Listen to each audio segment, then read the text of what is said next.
аты жөнім Күнқожаев Гауһарбек Баянбайұлы. Осы Түркістан қаласының тұрғынымын. Қолөнермен айналысып жатырмыз қазіргі кезде.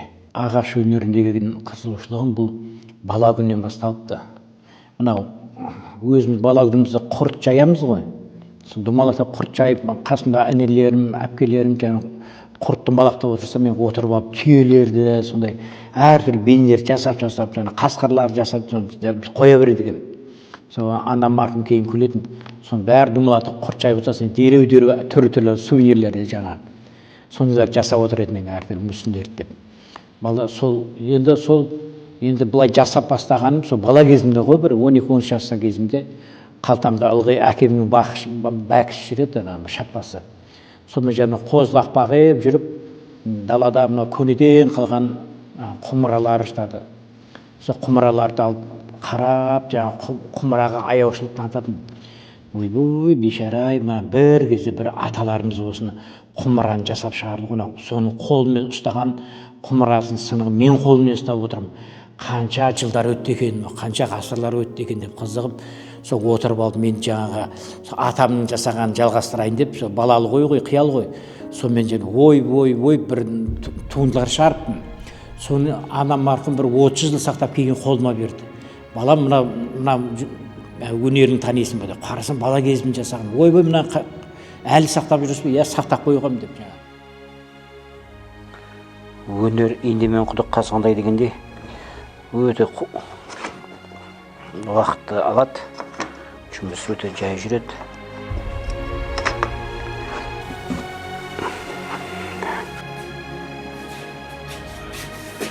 Армияға бармын. Армияда жүрген кезде әскерде жүріп домбыра жасап алып тартып сол жерде не бір күйлерді, әндерді Нұрқизаның аққуын тартып офицерлер таңғалдырған полковниктерді.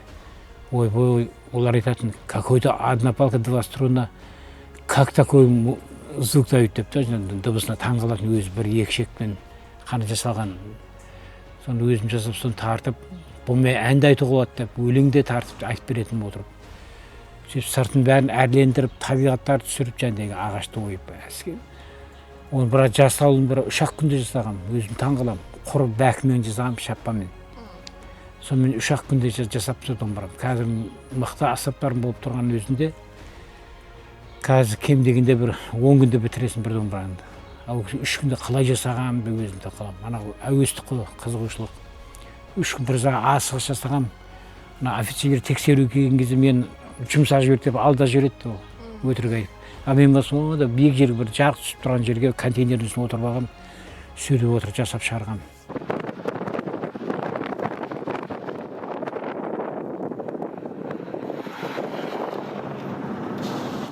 Сырдарияның бойына барам, өзім балалық шағым өткен жер, балалық өскен жерім.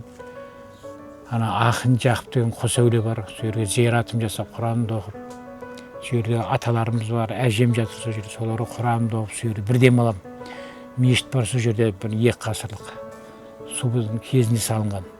Сол мешіттің ішіне кірем, бала оқытқан жерде, соның ішіне кіріп отырамын. Сол жерде кітабым жазғанда, сол мешіттің ішінде отырып жаздым кітабымды. Біраз жартысын десін болады. Сөйтіп сол жерде ағаштарымды іздеп жүрем, айналып, тоғайды орман аралап жүрем. Ең ұнайтын жер сол ағаштарды іздеп жүрген ғой, түрлі-түрлі. Тұраңғыл деген ағаш көмдегі жасайтын ағашым. Тұраңғылдың өзі сыры көп, өзі өте жұмсақ ағаш араласаң, шапсаң өте берік ағаш. Мынау ең қатты ағаштар, қайың ағашы, қара ағаштар мысалы дейміз да. Оны мына астында отыр екен мына ағаштарды. Балтамен бір шапсаң жарылып кетеді.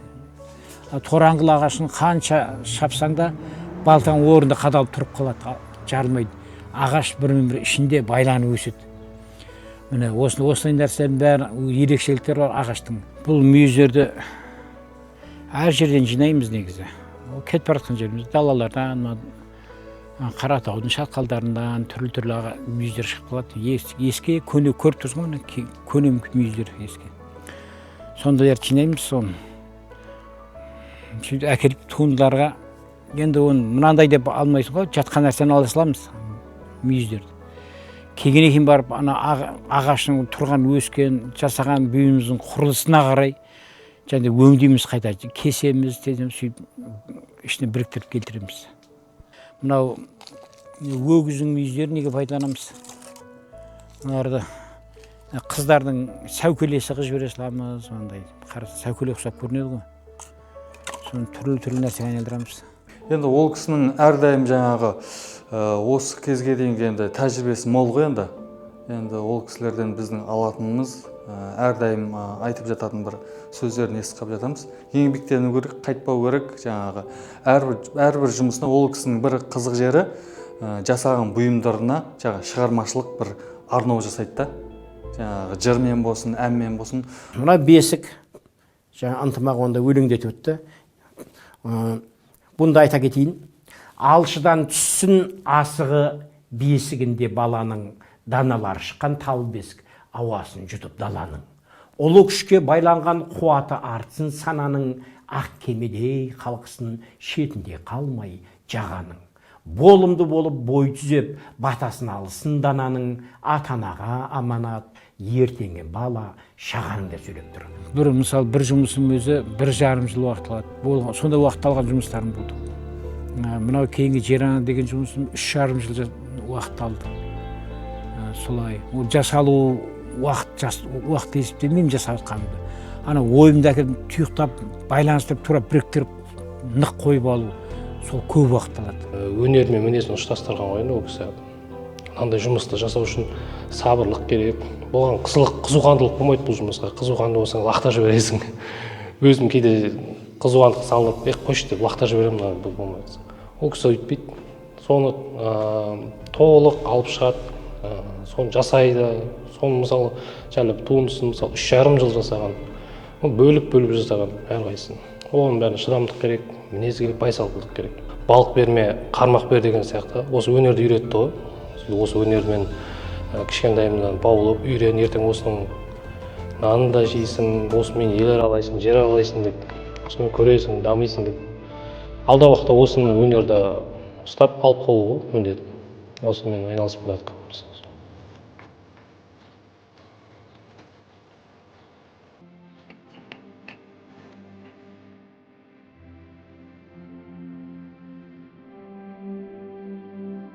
Бұл жаздық шеберхананы былтыр ашқам. Мынау маған шетелдіктер, туристер еді, шетелдіктер. Соларға олар келеді да, бір таңғалды, әр нәрсе қызығады, өсіп тұрған талына да қарайды, таңдана қарайды, ағаштардың түстеріне өзіне қызығы қарайды деді. Сол сияқты ақыры әкелген ағаштарымды жиып келем. Алдында кәдімгі үйіліп жататын ағаш деген. Кейін ойланды, осыны бір өзінше дұрыстап қойыншы, келіп көргенде қызықтау көрінсін. Оның үстіне ағаштардың түр-түрінің бәрі көрініп тұрады. Өзім алғаныма да ыңғайлы деп, ағашты өстіп дөңгелектеп осылай жинап қойғам. Осылай жинағанымыз жақсы болыпты.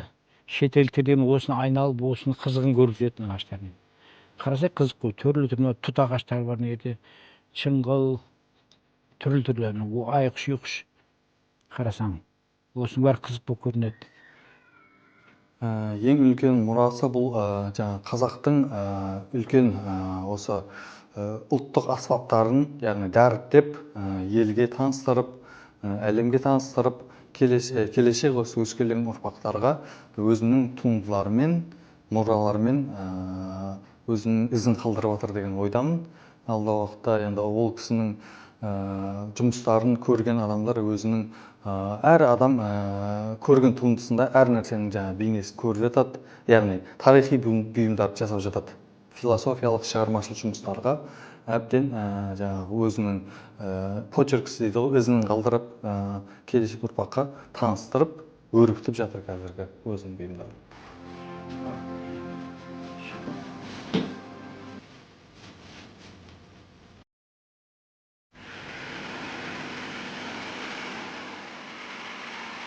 Ең бірінші бағалайтын ол мінезі. Өйткені қанша енді бала болдық қой. Ренжисің, не қыласың, сонда да жаңағыдей байсалдықпен қарайды да, түсінеді. Бірінші жағынан, әкелі балалық жағынан ер мінезділігімен ұнайды да, маған сол қасиетін ұнайды. Сен өзіңмен сырласады, айтады, түсіндіреді. Өйткені біз баратқан жолдың ол кісіге келе жатыр ғой. Сондықтан көп көргеннен кейін бірінші сол мінез жағынан бағалайтыным сол мінезі. Мен үшін тау тұлға ғой. Әке көрген Оғжанар деп сол кісінің өнерін алып қалсақ деп жүріп қой енді. Ең бірінші адам өміріндегі. Ел неғұрлым рухани дамыған сайын ел бақытты болады ғой. Сол сияқты менің жасап жатқан жұмыстарым рухани жұмыстар. Көп нәрсені айтады. Ол мен тегін айтқан емес, біздің алдымызда өткен кешегі Әл-Фараби бабамыз, Әл-Фараби философиясы бар. Оның мына өзіміз мына Ахмед Яссауи философиясы бар. Осының бәрі менің ағаштардың ішінде сөйлеп тұрады бәрі.